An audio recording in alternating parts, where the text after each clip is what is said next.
e peço também que, se possível, retirem as baterias.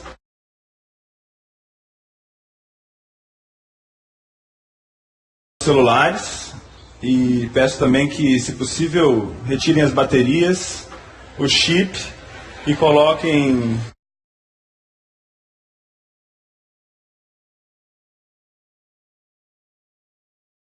ímpeto oficial de coletar tudo, que é como foi chamada internamente a política de armazenamento insano de dados, de cruzamento de dados, de pessoas comuns como nós, e se infiltrando em empresas de internet, no Google, na Apple, Facebook.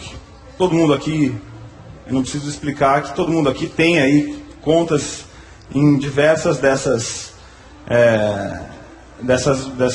empresas de tecnologia. E o Charles Ferguson, que está do meu lado, eu tenho a honra de apresentar o primeiro prêmio Oscar aqui em Paraty. Ele fez um trabalho notável, chamado Inside Job, em português trabalho interno, em que ele esmiuça, explica, disseca o que foi essa crise financeira que até hoje tem consequências.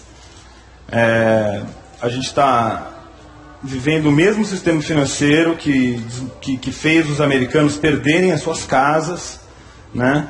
Que fez as pessoas perderem a sua poupança, e pessoas comuns como nós, né? Então essa mesa traz aqui uma conversa sobre espionagem, sobre imperialismo, sobre mercado financeiro, mas também sobre a nossa vida diária, sobre o cotidiano, sobre as ameaças que existem às nossas liberdades, à nossa privacidade, ao nosso patrimônio que está sob custódia de instituições financeiras. Então eu vou começar pedindo para os autores fazerem uma breve explanação dos projetos que o trazem aqui a Paraty, e também falar dos desdobramentos recentes. Eu vou pedir até para o Glenn Greenwald começar, porque ontem mesmo tivemos mais um desdobramento dessa cobertura que rendeu a ele e aos jornais onde ele publicou a cobertura, o prêmio Pulitzer, o mais importante do jornalismo, que foi dado à reportagem que ele publicou no jornal The Guardian.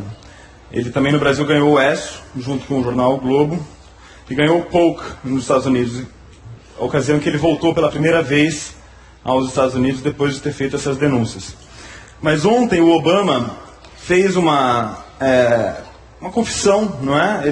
O que foi que o Obama disse? E eu queria que você explicasse então para a gente o que é essa grande reportagem que você... Hi, first of all, hello everybody. Yesterday Obama was asked about a scandal in the United States. There is an investigation that the American Senate is conducting into the CIA's use of torture over the last 10 years, and they've been investigating torture, American torture, around the world for 2 or 3 years now. And the CIA is very worried about what this investigation will reveal, because the CIA essentially committed very serious war crimes of the kind that the United States has demanded other countries and other agencies be punished for many years.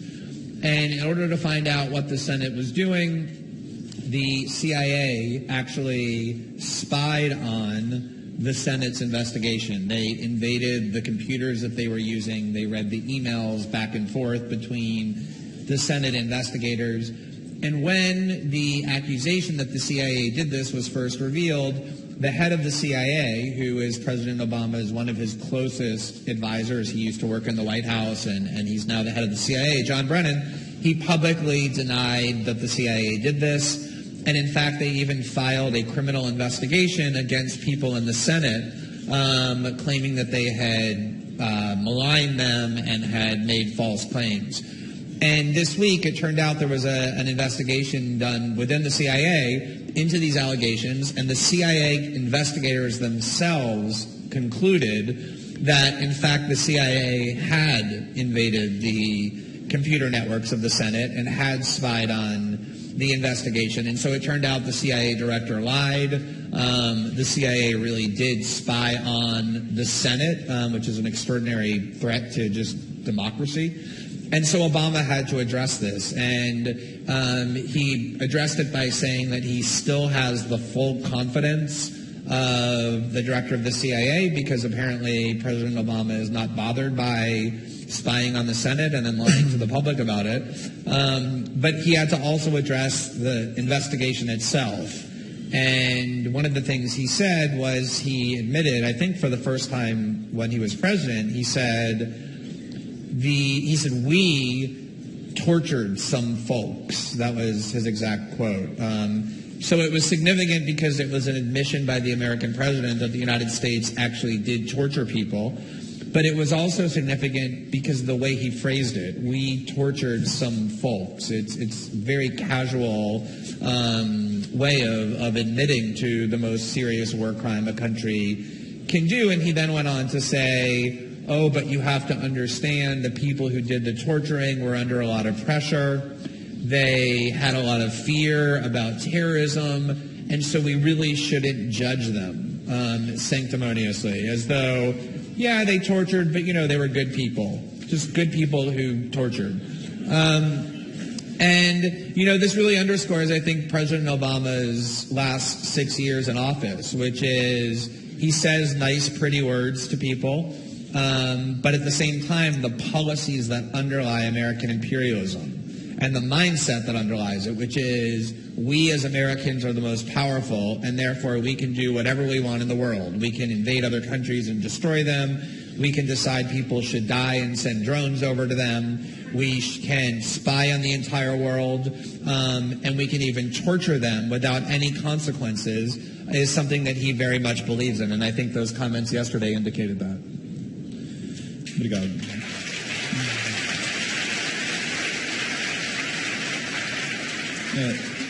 Charles, você fez também um trabalho de muita envergadura que expôs o mecanismo muito difícil de compreender para um leigo, de como a crise bancária, quer dizer, como os bancos estimularam pessoas a comprar papéis podres, né, que não valiam nada, e fizeram isso com o suporte de professores universitários das melhores universidades, onde todos aqui gostariam de ver seus filhos, né, que fizeram estudos errados sobre a Islândia, por exemplo, falando o título do artigo do seu entrevistado até dizia novas oportunidades no horizonte, e ele depois corrigiu, simplesmente trocou o adjetivo, como que invertendo completamente o significado do artigo, né? Então foi um conluio entre bancos, entre autoridades financeiras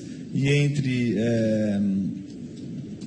professores universitários que alimentam os relatórios dos bancos e estimulam, no final das contas, as pessoas a investir, que levou a essa crise gravíssima de consequências globais. Como foi que você começou esse trabalho? Foi no calor da hora, a bomba estourou e você sentiu que precisava estar lá?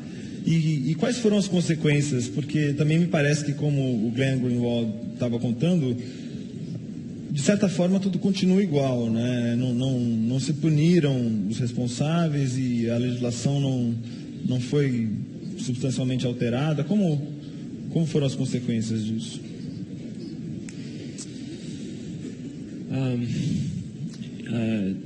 This has been an extraordinary journey for me, working on these issues. I actually started life, I don't know whether you'll regard this as something of which I should be deeply ashamed, or I actually started my adult life as a member of the establishment. I got a PhD in political science from MIT. My thesis advisor was a very eminent American who had been a professor at Harvard, had been deputy national security advisor for President Kennedy. I dealt very fluidly, very comfortably with people in the establishment in power. I did consulting for the White House. And then, America started to change. America has never been a perfect place, but there was, until the 1980s, when the change really began, I would say, until the 1980s, money really did not play an enormous role in American politics. The combined expenditures of presidential campaigns, all presidential campaigns of all candidates for the presidency in 1976 was $66 million. In 2016, it is projected that it will be $5 billion. And that's a big change. So my investigation of the financial crisis and its origins and its consequences began actually before the crisis itself. From my earlier life, when I was an academic political scientist and a policy analyst at MIT, and then later at Brookings, another very establishment place, I knew a lot of the people who worked on economic and financial issues like this. And two of these people, Nouriel Roubini and Charles Morris, both of whom are good personal friends of mine, have been for a long time, they started telling me in 2007 that, something is really wrong.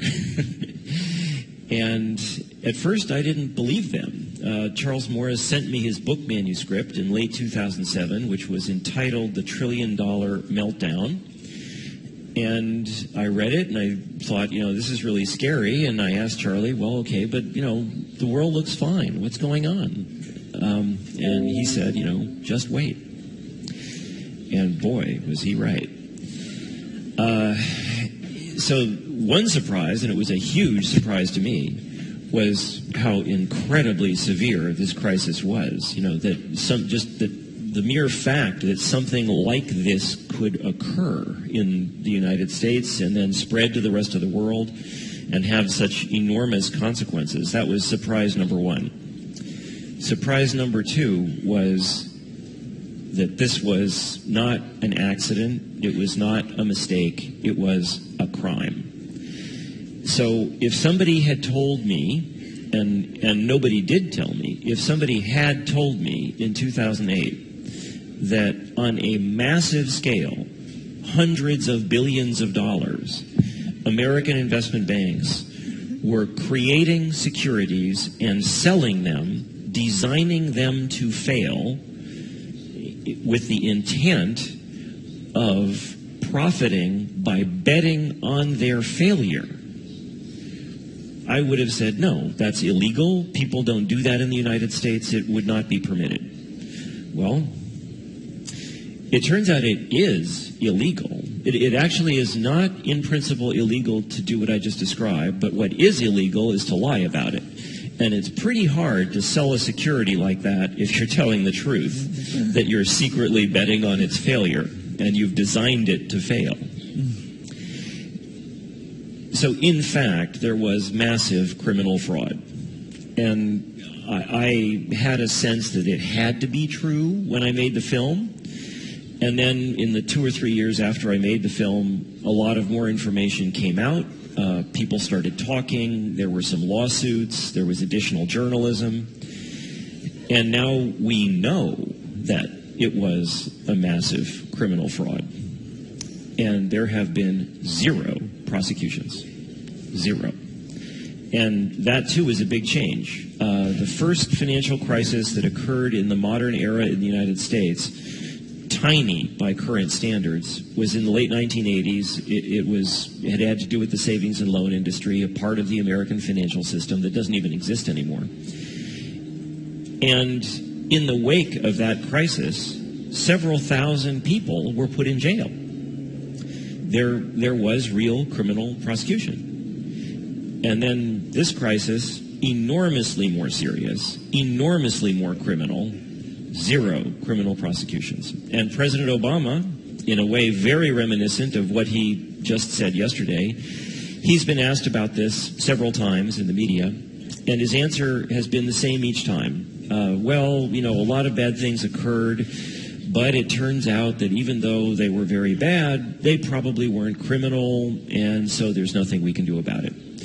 Well, President Obama went to Harvard Law School, And he's no dummy, so he knows that he's lying. There's no doubt whatsoever. He knows he's lying.